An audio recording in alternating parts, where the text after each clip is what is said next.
This is Breakfast Daily here on ChannelOne TV. I am Nanatufu Boateng. Time now for the news review segment. I'll do a quick introduction of my guest this morning and then we delve straight into the matters. To my immediate right, Ibrahim Adjei, former Assistant Secretary, Office of the former President. Good morning, sir. Good morning, Nanatufu. Good to have you. Likewise, good to have you. Thank you. Elvis Darko is here, editor of the News Center newspaper, newscenter.com. Elvis, good morning. Good morning. Good to have you.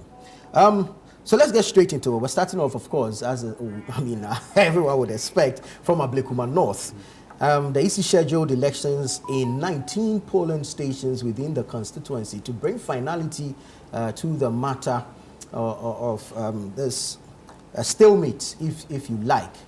This election was held on Friday the 11th, and there was so much chaos, so much violence that marred the beauty of the process.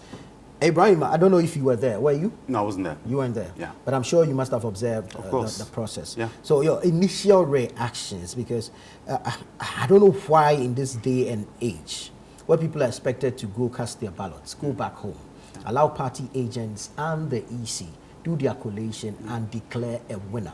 Yeah. People will still want to engage in violence in elections. Yeah. And you see, there's the fear that this will probably be a dress rehearsal for 2028. Sure. You share in same sentiment? Of course. I mean, they say coming events cast their shadows. Yeah. And you'd think that we would have improved. By and large, the 2024 elections went off peacefully.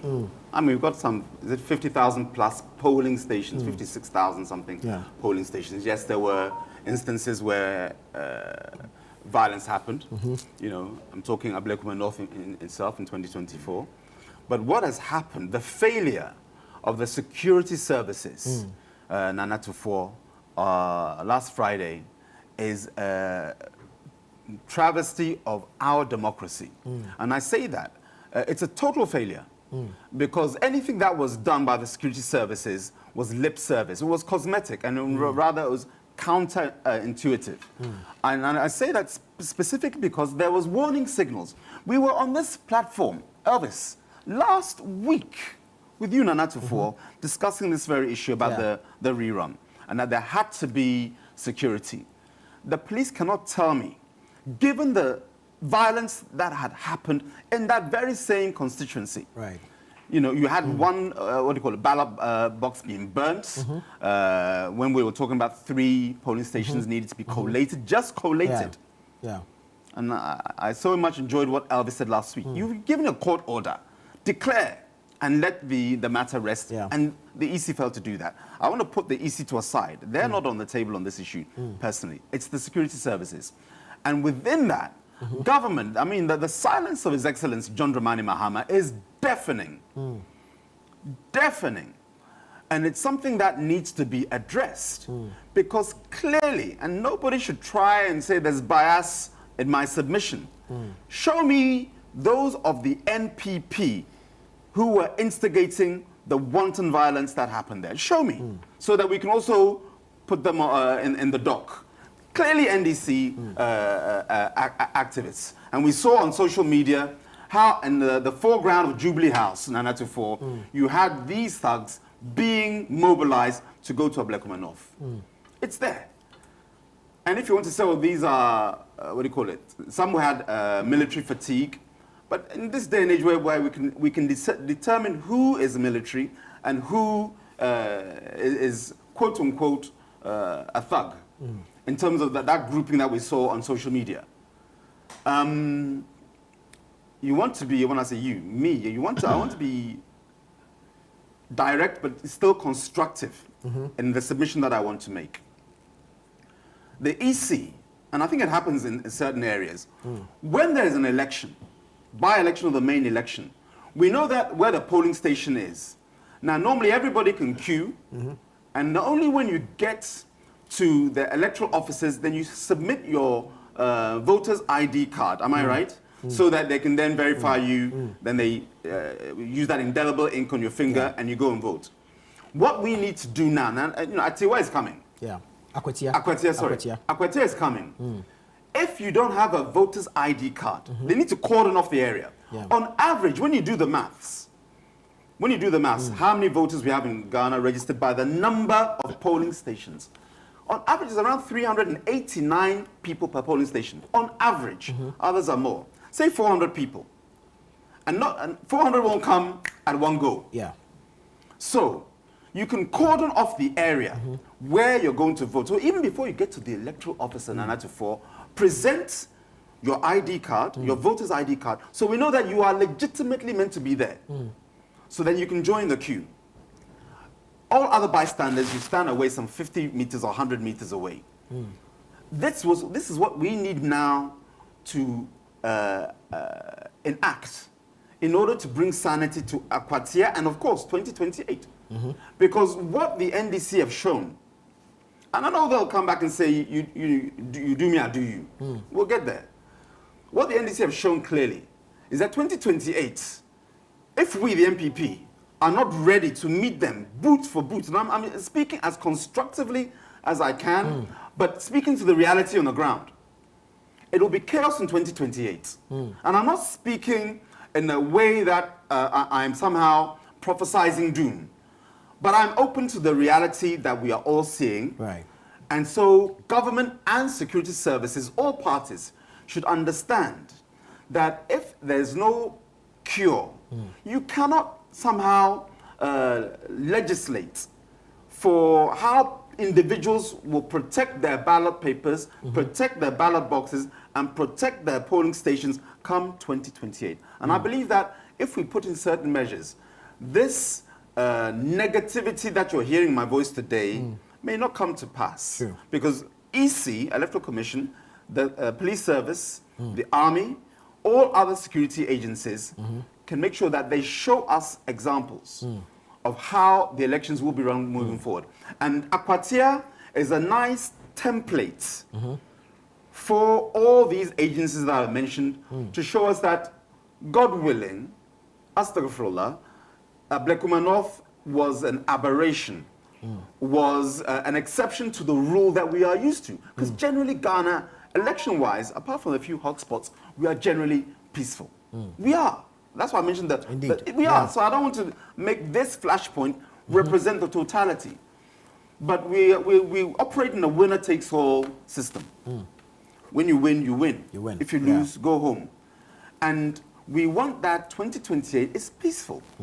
I believe, inshallah, that it will be. I believe so. But if you don't prepare for the eventuality that I'm seeing, don't come and say, Ibrahim, Adjei, I do not prophesize it. I'm rather warning you, security services. And within that discussion also, all political parties as well, that we need to create an atmosphere of constructive dialogue and relationship amongst us as political parties. When we are on platforms like this, you see how, I mean, inshallah, it'll be here soon. Our NDC compatriot will come, and we all get on so well. Why is it that when we're about to cast our ballot, and suddenly a different character comes out of all of us? But in this case, when I say all of us, who calls them? It's NDC. If it was NPP, I would say it, but this one is clear. NDC thuggery on the loose. If you've been in opposition for 8 years, and you feel that your party, I'm talking NDC, has not done you well during those years, though government gave opportunity to all, and this is how you want to do your revenge tactics, it's not on. And those who have been captured, moving forward, Nana 24, those who have been captured on air, live, their records are there, the faces are there. Today, you just put their face inside Facebook, and what do you call it? You know, when the photo recognition, you know, face recognition will show you that this is the person you're looking for. It's there right now. This is not some long story that the police have to do some logoligi to see who the people are. We also know them, but if nobody is coming. Why?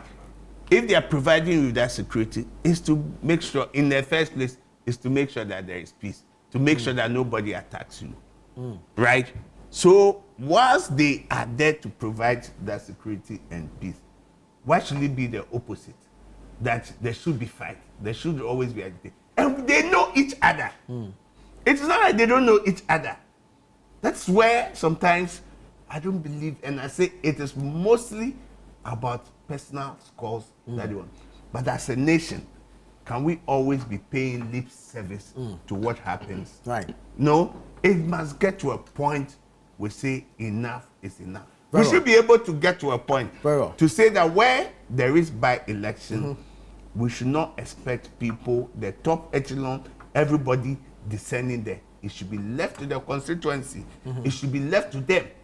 But once people come in, every day they are coming in, what do we see? You know, I think for us as a nation, where we've gotten in our democracy, we are making retrogression, and it's not good. All right, Victor, thank you. Let me take a few messages, then I'll go around on what should happen going forward. Okay, this one says, good morning to four. What evidence does Elvis have in the allegations he's making concerning the politicians going behind to punish the police who are mandated by law to perform their duties? These allegations are totally unfounded and have no basis. Well, that's from where you sit. From where he sits, he sees a different thing happening. This one says, violence anywhere, anytime is violence triggered by a misunderstanding. But what happened in Ablekuma North seemed to have no catalyst. It appears some individuals in government bent on retaliation purposely unleashed these thugs on anybody who is MPP at the polling station. These individuals must be fished out. Pascal Dunyo from Afife, you sent that. Good morning. Not to say much, I think the EC as an organization will have to start taking action on issues on election. If possible, they will need a security service of their own purposely for elections, or the state will have to change its constitution, or the Electoral Commission will need to start taking thugs to court themselves. Okay. Good morning, sir. Trust you guys are doing great. Election violence started in 1992 elections by a military unit called 64. The abuse and intimidation then was unbearable. Let's be factual with the analysis. The root cause of all these vigilante groups started during the PNDC era. This is William Amojedu from Pong Katamanso there. All right, Ibrahim, what should happen? How do we stop this? Because elections won't end today. Sure. We have future elections coming. So how do we end this? It's about deterrence. No? It's been mentioned. If criminals are allowed to go scot-free, you embolden them. Why is it that all of us don't go to the bank and steal? Because we know there are consequences. Right. So unless we take action for those who we can identify visually on the TV, and if the government won't do something, it's for we, especially the MPP, to take that decision and prosecute those individuals. That's why I gave the warning that you may find that those who perpetrated this will have a private vigilante against them. I'm not wishing for that. It's back and forth. What's good for the goose is good for the gander. Who am I to say that following Ayahuasca West Wogon, something didn't happen to certain individuals within the MPP? But unless, if we want to grow this nation, government has to, the justice has to make its name and its voice heard by making sure that those that we found, at least captured, are duly prosecuted. But Elvis has made mention, 2020, 8 people died. How many have been prosecuted? I remember 2012 elections at the Cantamanto police station. 2 people killed in front of the police station. This is 2012. Up to date, nothing has happened. I'm sure, and the NDC will also give us their litany of examples. And this one, I'm talking in this environment, nobody has clean hands, both NDC and MPP. But in order for us to chart the way forward, this is where we draw the line and say, okay, we're going to take action. If government won't, it's for we, civil society, the MPP party as a whole, has to make sure that we see the law through. And let's find out whether a judge, with this prima facie evidence, will allow certain people to go scot-free. Right. And I disagree with what my brother Victor is saying regarding Hawa Kumsun.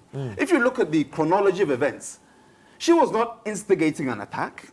When they were rushing to her, then she used a pepper spray. 2, there's a lot of women who carry pepper spray or mace with them because of sexual attack, generally. So I think sometimes we have to be careful. If somehow we victimize the victim, that Hawa Kumsun, your intelligence, yes, you can make that point, Victor. Your intelligence should have told you to stay away. But then, where do you draw the line? If you take Hawa Kumsun out of the equation, Our Deputy National Youth Organizer, what did he do? Our parliamentary candidate, Nana Kriya, what did she do? What did the EIB journalists do? I saw other footage where a woman was in line, and this thug came out and was just arresting her by the waist. I don't know if he choked her, but she did this like, achumi. I don't know if you saw that one. I mean, and bear in mind, there are many incidences that we have not seen because it was not captured. Right. So the way forward, we have to, with a determined effort. Right. And this is where we can build a bridge. I'm talking when NDC, I doubt it will happen, but NDC and MPP can say, these are the people, and we support the prosecution, and let the courts decide.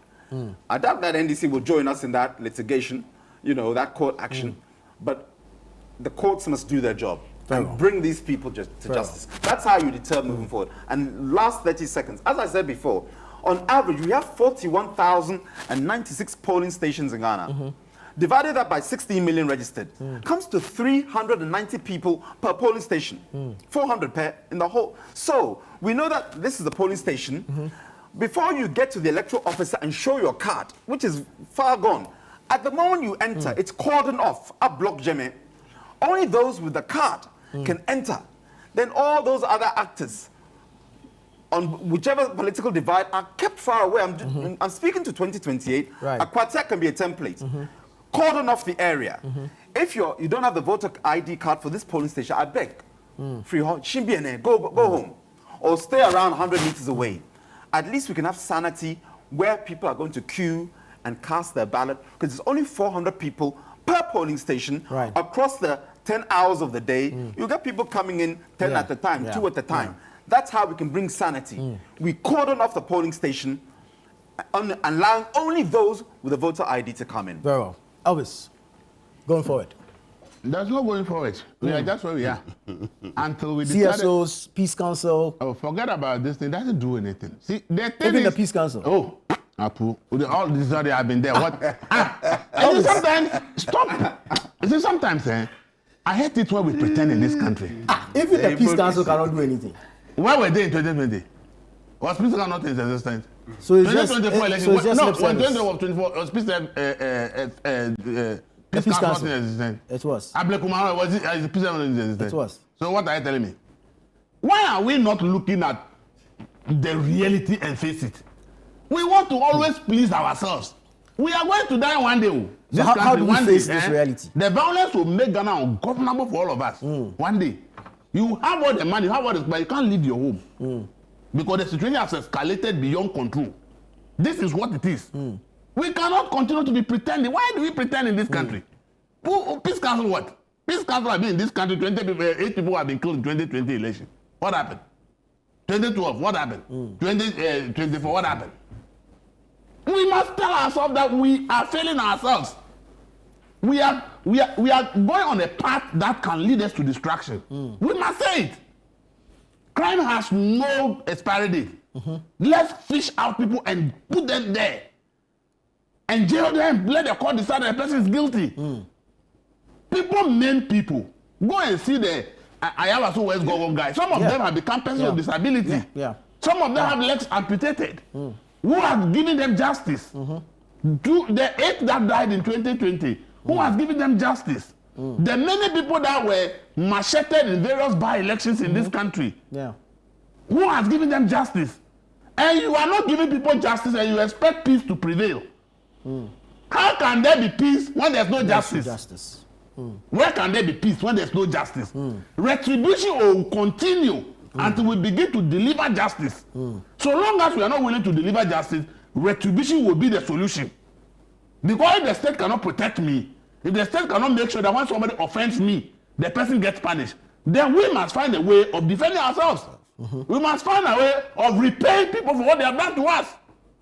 And we are not willing to talk about this. And then you go and talk Peace Council, Peace that, this CSO and all that. We didn't make the law for Peace Council. We made a law that if you do this, it's a criminal offense. Let the law deal with you. Why are we leaving the law aside and then we now be pretending and be creating all kinds of organizations as if the law has been made for fun? As long as we are not delivering justice in this country for electoral violence, we cannot stop electoral violence. If somebody is in jail for the past 10 years for killing somebody, and the investigation shows that the person actually killed the person unnecessarily because of election, the person has been jailed for 10 years. If somebody macheted somebody, is in jail for 5 years, then somebody will know that there is punishment for doing this nonsense. Yeah.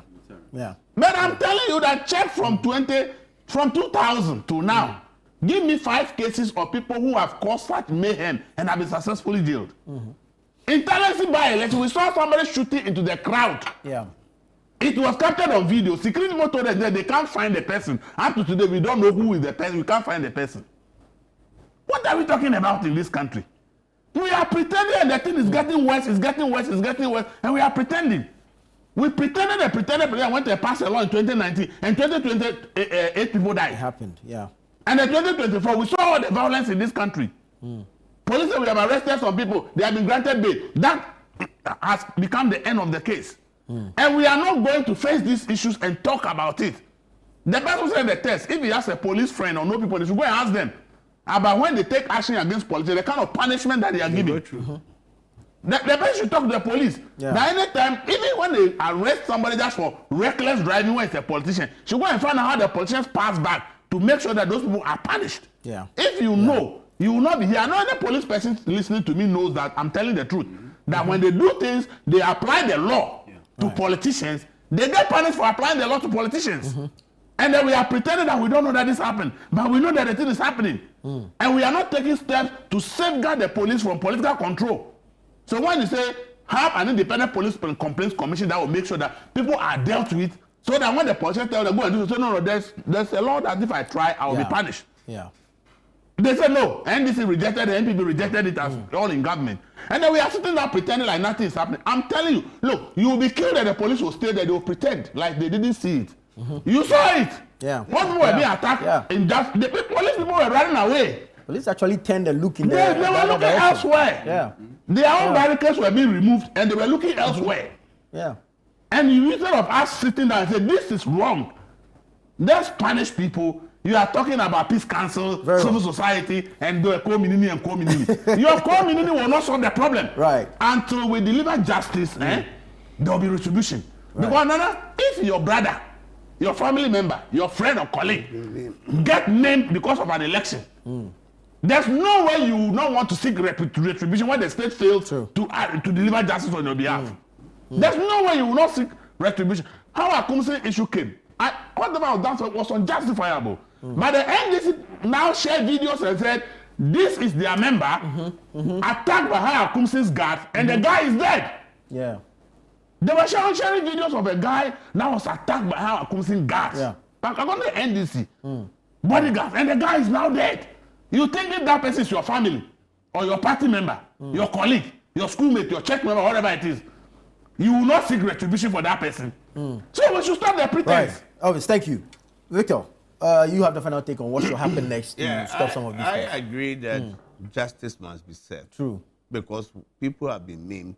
Look, I remember I was doing this hour so were to get compensation. We went to national security, the process just stalled, and that was all. You know, and the thing that the pain there. Now, whilst we have not emboldened or empowered the police and the judiciary to take charge of this electoral violence, we will see this continuing. Because at the end of the day, it is the same politicians who come back and say, oh, this is our board, this is it. Now, beyond that, we've seen it when the MPP tried to go to court, the Delta in Kumasi. What did we see? When they arrested some of their boys, what did we see? They went into the court. They went into the court. And so that gives us a pointer that, look, will this be a solution to it? Now, for me, what I think is that, you see, let's give some moratorium. It has happened. We can't cry over spilled milk. Let's bring this vigilantes, let's bring the police. We know the real issue. Now, when they are able to kind of say, oh, I'm sorry, I did this, there's a kind of reconciliation. And we know the problem, we say, we are cleaning the slates. But from this point going on, anybody who crosses the line, this is what has to be done. I think that would be the point where the people who get involved themselves will tell us the flashpoint, things that happen before they go for the by-election, the preparation. The police, they know. So if all of us come together, devoid that, oh, we are sitting on camera and somebody will identify